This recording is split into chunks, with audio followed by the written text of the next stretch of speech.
Hi guys what's up, कैसे हैं आप सब लोग? पेपर के जस्ट एक दिन पहले ये पूछना कैसे हैं आप लोग, आप कहेंगे राखी मैम क्या ही पूछ रहे हैं आप हमसे। माय डियर वंस, मैं इसलिए ये सब पूछ रही हूँ, रीजन बीइंग मुझे पता है आप सब बहुत अच्छे हैं।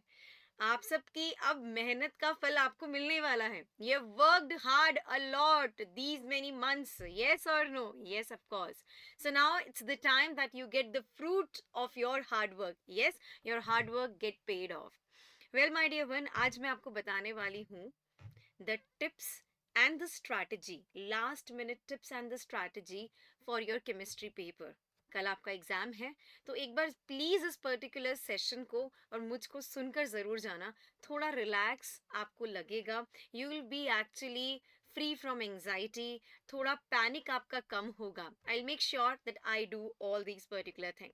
ठीक है, तो किस तरह से केमिस्ट्री का पेपर आप लोगों को अटेम्प्ट करना है, किस तरह के टिप्स को आपको फॉलो करना है, and you have to actually score good marks in your chemistry paper. My dear ones, let's begin with this particular session, last minute tips and the strategy for chemistry. Yes, अगर मैं कहना चाहूँ, सबसे पहले जो शुरुआत मैं करना चाहूँगी, मैं कहूँगी आपकी जो ये स्ट्रैटेजी मैं बताने वाली हूँ, ये strategy you need to follow into the examination hall. ठीक है, एग्जामिनेशन हॉल में आपको ये पर्टिकुलर स्ट्रैटेजी फॉलो करनी है। ठीक है, उसके बाद कुछ टिप्स दूंगी आपको। ठीक है, तो केमिस्ट्री का पेपर है हमारे पास में, या we do have chemistry, we will be actually scoring good marks in chemistry. एक बात कहूँ, अपने कान इधर लेके आइए, एक केमिस्ट्री ही है जो आपको आईआईटी के गेट तक नहीं, आईआईटी में सीट दिलवाएगी। Yes, of course. सो आपको केमिस्ट्री को ट्रस्ट करना पड़ेगा, ब्लाइंडली ट्रस्ट नहीं करने के लिए कह रही हूँ, ट्रस्ट करने की ज़रूरत है केमिस्ट्री को। अभी हाल ही में एनटीए ने काफ़ी सारा सिलेबस आप लोगों को रिड्यूस कर दिया, तो वैसे ही बर्डन कम हो गया है। लेकिन इस पर्टिकुलर बर्डन को मिसअंडरस्टैंड मत करना, बिकॉज ये बर्डन आपके लिए आपके फिजिकल केमिस्ट्री और ऑर्गेनिक केमिस्ट्री पे ज़्यादा आने वाला है। इसके हिसाब से क्या आपका पेपर टफ होगा, मॉडरेट होगा, इजी होगा? पिछले सालों का जो भी एनालिसिस किया है उसके अकॉर्डिंग पेपर आपका इजी टू मॉडरेट लेवल का आना चाहिए। ठीक है, तो एक बात, let's actually focus and think कि हमें क्या क्या आता है और हमें क्या क्या करना चाहिए। अगर मैं स्टार्ट करती हूँ, सबसे पहले केमिस्ट्री में we do have three parts, पता ही है हमें। It's basically physical chemistry we do have, yes. Will be done talking about organic chemistry, okay. और बाद में बातचीत करते हैं इनऑर्गेनिक केमिस्ट्री की, क्योंकि यहाँ से सबसे ज़्यादा पोर्शन उन एनटीए वालों ने उड़ा दिया है आप लोगों का। ठीक है, एक बात कहना चाहूँगी कि देखा जाए, ऑर्गेनिक केमिस्ट्री से इनऑर्गेनिक केमिस्ट्री से आप लोगों को डायरेक्ट क्वेश्चंस मिलने वाले हैं। जैसे इनऑर्गेनिक केमिस्ट्री में अभी भी we are actually going to study chemical bonding. तो केमिकल बॉन्डिंग में आप लोगों को क्या याद होना चाहिए? You need to know the trick to find out the bond order, the trick to find out the hybridization. Direct questions आते हैं यहाँ से, इसका हाइब्रिडाइजेशन कितना, इसमें कितने लोन पेयर्स हैं, यस और नो। तो आपको केमिकल बॉन्डिंग के अंदर जो भी ट्रिक्स हमने सिखाई है, मैंने कुछ शॉर्ट वीडियोस भी डाले हैं, उनको ज़रूर देखना है। Along with this particular thing, chemical bonding में जो मॉलिक्यूलर ऑर्बिटल डायग्राम है, मॉलिक्यूलर ऑर्बिटल थ्योरी है, उसको प्लीज एक बार रिवाइव कर जाना। ठीक है, इनऑर्गेनिक में। देन अगर मूव करते हैं पी ब्लॉक के बारे में, अगर मैं यहाँ बात करूं, तो पी ब्लॉक में अब कुछ नहीं रहा, it's only the basics you need to adhere. Electronic configuration, general electronic configuration याद होनी चाहिए। साथ ही में जो आपको यहाँ पर पी ब्लॉक में ग्राफ्स गिवन है, उनको प्लीज एक बार देख लेना, वहां से क्वेश्चन स्ट्रेट अवे आ जाते हैं। पी ब्लॉक की बात खत्म, बात करते हैं डी एंड एफ ब्लॉक की। कुछ नहीं करना है डी एंड एफ ब्लॉक में, again I will say the same thing, electronic configurations को अच्छे से याद करके जाओ। ठीक है, and that's all basically. Mostly चीजें आपने पढ़ी हुई हैं, एक बार रिवीजन के लिए कह रही हूँ आपको मैंने। शॉर्ट नोट्स आप बना चुके हैं, तो शॉर्ट नोट्स को एक बार पलटने स्टार्ट कर दो, कर भी रहे होंगे आप लोग, यस। बात करते हैं कोऑर्डिनेशन केमिस्ट्री के बारे में। कोऑर्डिनेशन केमिस्ट्री के अंदर मैं कहूंगी, जो आइसोमेरिज्म वाला पोर्शन है ना, उसको प्लीज एक बार देख जाना। Done, inorganic is then done. ठीक है, कहने का मतलब है इनमें से आप, हाँ, कोऑर्डिनेशन केमिस्ट्री में ना मैग्नेटिक नंबर वाला भी एक क्वेश्चन आता है, to calculate the magnetic moment. तो I think that is absolutely superbly fine with you guys. अब बात करते हैं ऑर्गेनिक केमिस्ट्री में। भाई मैं कहूँगी कि कन्वर्जन्स को ज़रूर देख लेना, क्योंकि कन्वर्जन्स अगर आप देखेंगे तो इससे आपके रिएजेंट्स पक्के हो जाएंगे। बच गए नेम रिएक्शंस। लास्ट डे बता रही हूँ, लास्ट डे का ही बता रही हूँ बस, और कुछ नहीं करने के लिए कह रही हूँ, ठीक है। बिकॉज जो करना था वो आप कर चुके हैं, अब कुछ नया आप लोगों को नहीं पढ़ना है। No new chapters to be taken, no new chapters to be taken, जो पढ़ लिया बस वो सेट है। बात करते हैं फिजिकल केमिस्ट्री में, जहां से ज्यादातर आपके आते हैं न्यूमेरिकल्स। न्यूमेरिकल्स जो आते हैं तो आपको क्या करना है, you need to go with the formulae. सिर्फ फॉर्मूलेज माइंड में सेट कर लो, जो कि आपके काफी हद तक हो भी गए होंगे, लेकिन फिर भी एक बार उनको रिविजिट कर लीजिएगा, ठीक है। फॉर्मूलेज को रिविजिट जरूर जरूर जरूर करना है।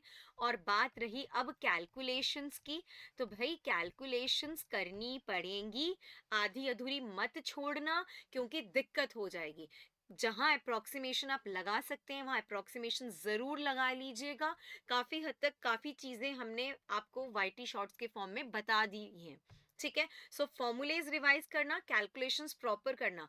इसमें एक और चीज कहूंगी, स्टार मार्क कर रही हूँ, रफ वर्क काफी तरीके से करना। क्योंकि जो रफ वर्क आप करेंगे ना, अगर आपने हौच पौच कर दिया तो सही आंसर आते हुए भी गलत मार्क करके आएंगे।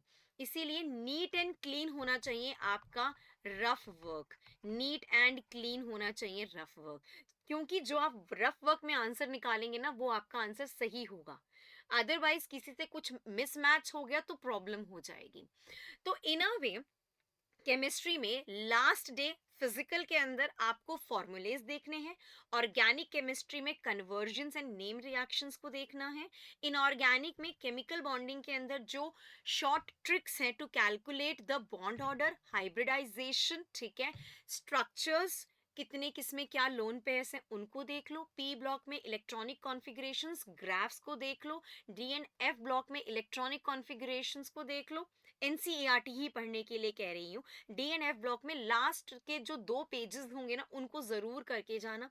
कोऑर्डिनेशन केमिस्ट्री के अंदर कोऑर्डिनेशन आइसोमेरिज्म को एक बार दोबारा से रिविजिट कर लेना, मैग्नेटिक मोमेंट की क्या कैलकुलेशन है वो। और एक और बात बताऊं, पिछली बार जेई मेंस के अंदर ना बहुत बेसिक क्वेश्चन पूछा गया था regarding the secondary and primary valencies से, तो वो जरूर करके जाना एक बार। बाकी ऑल सेट है। So this is what you need to actually revise on the last day. अगर ये नहीं भी करना है तो भी चलेगा, चिल मारो यार, गाने सुनो, क्योंकि जो करना था वो आप कर चुके हैं, ठीक है। लेकिन फिर भी अगर आपको लगता है कि I have done all the things but कुछ टाइम है, मैं 1 या 2 घंटा दे सकता हूँ, तो this work is of near about 2 hours only. 2 घंटे में आप ये पूरा कंप्लीट कर सकते हैं, फिर चिल मारो यार, कुछ नहीं करना है, दिस इज द थिंग, ठीक है। अब मैं आपको बताने वाली हूँ एग्जाम हॉल स्ट्रैटेजी के बारे में। लेकिन उससे पहले मैं आपको एक और चीज कहना चाहूंगी, एक एनालिसिस है केमिस्ट्री के रिगार्डिंग में, ठीक है। Chemistry JEE mains 2023, chemistry JEE mains 2023 में आप कहेंगे कि मैम 99 परसेंटाइल लाने के लिए मुझे क्या करना होगा। तो मैं आपको ये कहना चाहती हूँ कि पेपर टफ होगा तो सभी के लिए होगा, पेपर आसान होगा तो सभी के लिए होगा। ये तो आप बात मानते हैं ना? बिल्कुल मानते हैं ma'am. So how many minimum questions I need to attempt in JEE mains 2024 in order to score 99 percentile? Okay, minimum questions to attempt, minimum questions to attempt in JEE 2024 to score 99 percentile. मैं chemistry के perspective से बताऊं आपको, चलो सुनो। तो मैं ये कहना चाहूंगी कि केमिस्ट्री के पर्सपेक्टिव से कि मिनिमम एंड मैक्सिमम, ये मैं क्वेश्चंस कह रही हूं, ठीक है, क्वेश्चंस नहीं कह रही हूं। मैं पहले आपको यहाँ पर मार्क्स बता देती हूँ, मार्क्स, ठीक है। अगर आपका पेपर टफ आएगा, अगर आपका पेपर टफ आएगा तो कट ऑफ कम जाएगी। अगर आपका पेपर आसान आएगा तो कट ऑफ हाई जाएगी। ये तो मानते हैं ना आप? This is what you actually actually think, है ना?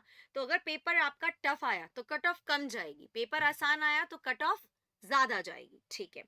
तो पिछली बार केमिस्ट्री के अंदर मिनिमम कितने मार्क्स पे आपको एक तरह से 99 परसेंटाइल आप स्कोर कर पा रहे थे? तो अगर पेपर टफ गया, जैसे अगर जेई मेंस 2023 में जब पेपर आपका टफ गया था, तो मिनिमम मार्क्स जो थे ना, आपके मिनिमम मार्क्स जो थे वो 46 थे।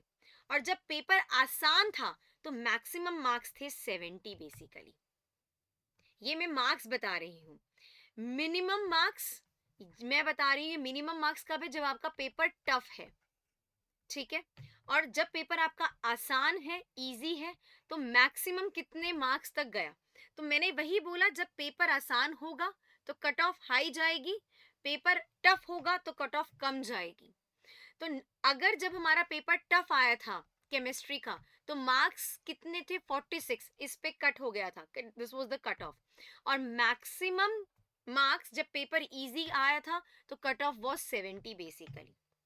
अब मैं बात करना चाहूंगी number of questions to be attempted.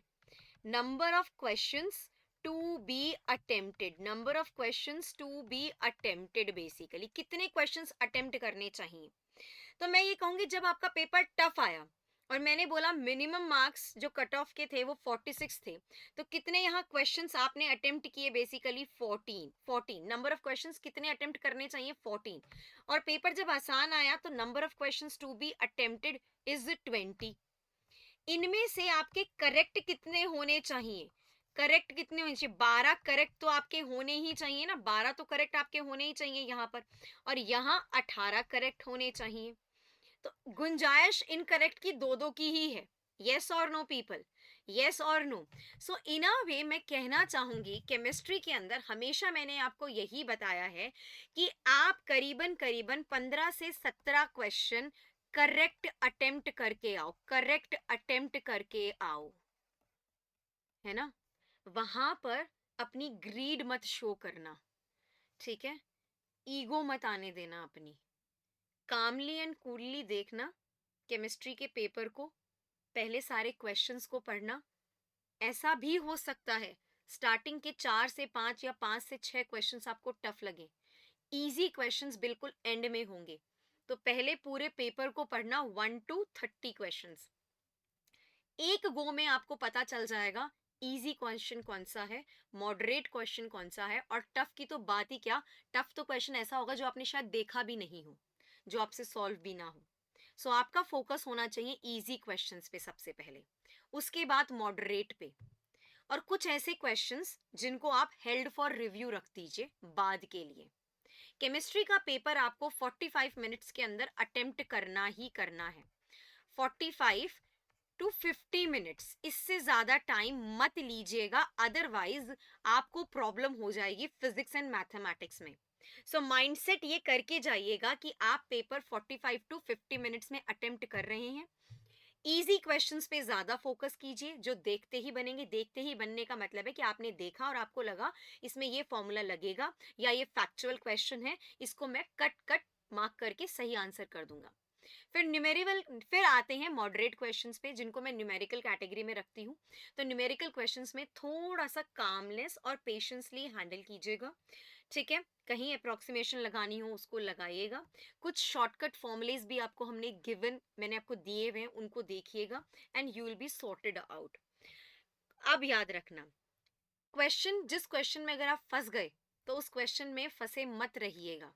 अगर आपको लग रहा है कि ये क्वेश्चन मेरा टाइम ले रहा है, छोड़ दो उस क्वेश्चन को, आगे बढ़ो। एक बार में जो क्वेश्चन हो गया वो हो गया, अगर कहीं अटक गए तो फिर अटक गए, प्रॉब्लम हो जाएगी। सो मेरी बात मानिए, ड्रिंक वाटर, पेशेंसली बैठिए। जैसा आपको फील हो रहा है ना, वैसा सभी बच्चों को फील हो रहा है, ठीक है? पेपर को बहुत ध्यान से पढ़िए। अगर आपको लगता है कि मुझे फिजिक्स पहले अटेम्प्ट करनी है, तो वो अटेम्प्ट कीजिए, या केमिस्ट्री या मैथमेटिक्स। आपको ऐसा लगता है कि मेरी मैथमेटिक्स स्ट्रांग है तो मैं उसको अटेम्प्ट करना चाहूँगा तो कीजिए। लेकिन मैथमेटिक्स में याद रखिएगा, जो ट्रेंड में देखती आ रही हूँ, पेपर का लेवल टफ आ रहा है। आप मान के चलिएगा कि 10 से 12 क्वेश्चन अगर आप सही करते हैं तो that is really superbly good. तो मैथमेटिक्स को बिल्कुल लास्ट में कीजिएगा, उसको आप 1 घंटे से ज़्यादा टाइम दीजिएगा। इसीलिए आप फिजिक्स और केमिस्ट्री में से एक को चूज कीजिए। अगर फिजिक्स इजी लग रही है फिजिक्स के साथ जाइए, केमिस्ट्री इजी लग रही है केमिस्ट्री के साथ जाइए। ठीक है। अगर आपको ऐसा लग रहा है कि फिजिक्स के 10 क्वेश्चन हो गए हैं और अब आप बाकी के नहीं कर पा रहे तो फटाफट से जंप कर जाइए केमिस्ट्री पे। केमिस्ट्री के 10 इजी क्वेश्चंस कीजिए, फिर फिजिक्स पे आइए। आप इस तरह से भी जंप अप कर सकते हैं, लेकिन मैथमेटिक्स को 1 घंटे से ज़्यादा का टाइम दीजिएगा आप। ठीक है। Given on I am talking on the basis of the previous year paper, that is a main thing. तो केमिस्ट्री में आपको अटेंड करने हैं 15 से 17 करेक्ट क्वेश्चन 45 से 50 मिनट में। ये पिछले साल का मैंने आपको डेटा दिया है, तो आप देख लीजिए। पेपर टफ आया तो कट ऑफ 46 गई है, number of questions to be attempted 14, correct 12 तो करके आइए। इजी आया है तो 70 कट ऑफ गई है, 20 तो करिए। वही देखो 15 से 17 की रेंज में हमेशा बताती हूँ, वही आपको करना है in order to score 99 percentile, in order to score 99 percentile। ये वाली बात क्लियर हो गई है? That's all. ओके। अब मैं यही कहना चाहूंगी, एक कुछ कुछ मेरी बात यहाँ पर ध्यान से सुनिएगा, कि you need to actually spend few minutes checking the JEE mains question paper 2024। ठीक है, क्लियर है? तो check check the paper, check the paper, okay, skim through the paper. ठीक है। Check the paper in one go. ठीक है, आराम से, पेशेंसली, पेशेंस के साथ। ठीक है।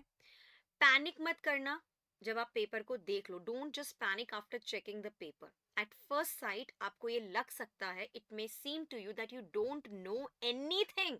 सही में मेरे साथ हुआ था एक बार, पेपर देखा, मुझे लगा मुझे कुछ नहीं आता, अब क्या करा जाए, रो तो नहीं सकती हूँ मैं। तो यस, आपको एक बार में ऐसा लग सकता है कि मुझे कुछ नहीं आता है। Close your eyes, calm down, drink water. धीरे धीरे सूरज की किरणें आपके माइंड पे आएंगी और आपको लगेगा कि मुझे पेपर आने लग गया है। So take a deep breath, hydrate yourself and then start. ठीक है। So it may be that कि फर्स्ट फ्यू क्वेश्चंस आपको टफ लगे, मैंने कहा था आपको, है ना? तो लास्ट वाले क्वेश्चंस इजी होंगे आप लोगों के लिए, हो सकता है कि लास्ट के क्वेश्चंस इजी हों। So move on to the next till you find the easy one to answer. So अगर आपको लग रहे हैं कि क्वेश्चन टफ है टफ है टफ है टफ है टफ है, तो बढ़ते जाइए आगे। इजी क्वेश्चन आए उसको अटेम्प्ट कीजिए, क्योंकि वो आपका कॉन्फिडेंस लेवल बूस्ट करेगा। एग्जामिनेशन हॉल में confidence, confidence is the key, confidence is the key to success examination hall के अंदर। ठीक है। One more important thing, that you are not alone, you are not alone, thousands of students are with you. The paper will be actually equally tough or easy for all of you guys. Yes, so set a fixed timer. Okay, set a fixed timer, set a fixed timer, okay, to answer each question. Don't waste more time on it. ठीक है, don't waste more time on it. अगर लग रहा है कि time waste हो रहा है, just move on to the next question. ठीक है। See you know best whether you can answer a question well or not. आपको खुद को अंदर से पता है कि क्या मैं ये क्वेश्चन का आंसर कर सकता हूँ कि नहीं। अगर आपको पता है कि मैं नहीं कर सकता हूँ तो उसको पढ़ने की भी जरूरत नहीं है, तो उस पर टाइम वेस्ट करने की कोई आवश्यकता नहीं है। If you can't figure out an answer, leave it and just move on. Don't risk answering it as you may lose marks on account of negative marking। ठीक है। अभी आपको तुक्का स्ट्रैटेजी भी मैं आपको बताने वाली हूँ। सो any question that requires more time should be marked to review to answer it later, that is what you have to do। ठीक है। अब मैं आ रही हूँ किस पे, तुक्का स्ट्रैटेजी पे। ठीक है। वैसे मैं तुक्का स्ट्रैटेजी को सपोर्ट नहीं करती हूँ, लेकिन कुछ ऐसी बातें हैं जिसको मैं सपोर्ट करती हूँ, अगर वो काम कर गई तो क्वेश्चन सही हो सकता है। ठीक है। First of all you need to read the entire question, read the entire question, read the entire question. पूरे क्वेश्चन को पढ़ दो। मुझे पता है काफी बार ऐसा होता है, बड़ा क्वेश्चन देखा घबरा गए और छोड़ दिया। नहीं, बड़े क्वेश्चन सबसे इजी क्वेश्चंस होते हैं, पढ़ते पढ़ते ही आंसर आ जाते हैं। इसीलिए रीड द एंटायर क्वेश्चन। जो सबसे छोटा क्वेश्चन होता है ना, चींटी के माफिक परेशान करता है हमको। Yes. Second, eliminate the wrong answer. जब आप ऑप्शंस पढ़ रहे होंगे, एलिमिनेट द रॉन्ग आंसर। अभी तक आपने इतनी केमिस्ट्री तो पढ़ ही ली होगी कि इतना पता कर सके कि उनमें से गलत आंसर कौन सा होने वाला है। ठीक है, रीड एवरी आंसर ऑप्शन। आपको रीड एवरी ऑप्शन, हर एक ऑप्शन को पढ़ना जरूरी है, तभी पता कर पाएंगे। और हाँ, समझदारी वाला तुक्का मारिएगा। समझदारी वाला तुक्का, समझदारी वाला तुक्का मार के आइएगा। मतलब एजुकेटेड तुक्का, ऐसे नहीं अक्कड़ बक्कड़ बम्बे बो इना मीना डी का ऐसे करके आ जाए और गलत हो जाए, वहां नेगेटिव मार्किंग के चांसेस बहुत ज्यादा हैं। अच्छा, काफी बार ये भी देखा गया है कि ऑल ऑफ दीज दिया गिवन होता है, ऑल ऑफ दीज हो गया, नन ऑफ दीज हो गया। ठीक है, ये भी गिवन होते हैं, all of the above. Mostly ऑफनली देखा गया है कि ऑल ऑफ दीज सही होता है, नन ऑफ दीज सही नहीं होता है। तो एक बार आप जब ऑप्शंस को पढ़ेंगे आपको पता चल जाएगा। तो जिन क्वेश्चंस में आपको ऐसा लगता है कि इसमें तुक्का मैं मार सकता हूँ, एलिमिनेट ऑप्शंस को कर सकता हूँ, कहीं तक मैं पहुंच सकता हूँ, उसी में ही करिएगा। ठीक है, अदरवाइज उसको छोड़ दीजिएगा। वैसे भी मैंने आपको कहा है केमिस्ट्री में 15 to 17 क्वेश्चंस करेक्टली अटेम्प्ट करना है आपको। बाकी के लिए नो ग्रीडीनेस, हमें ज्यादा ग्रीड नहीं चाहिए। अगर आप 15 क्वेश्चन भी सही करके आ गए without any negative marking, guarantee ले लो कि आपका सिलेक्शन पक्का है।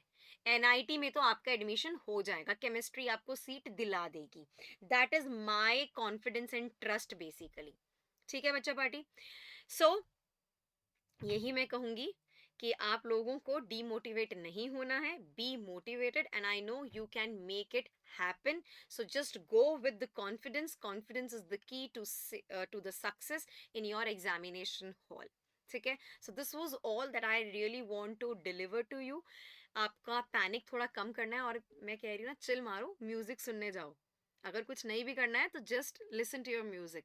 एक और बात, एग्जामिनेशन हॉल में जाएंगे, सेंटर पहले पता कर लेना, किस डायरेक्शन से जाना है वो पहले पता कर लीजिएगा। सारे डॉक्यूमेंट्स आपके पास होने चाहिए।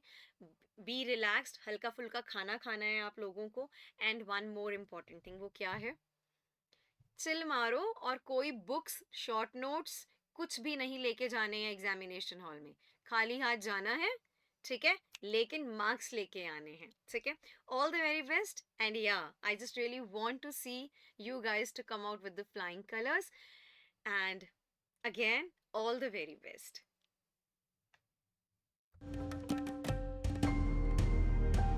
Keep imbibing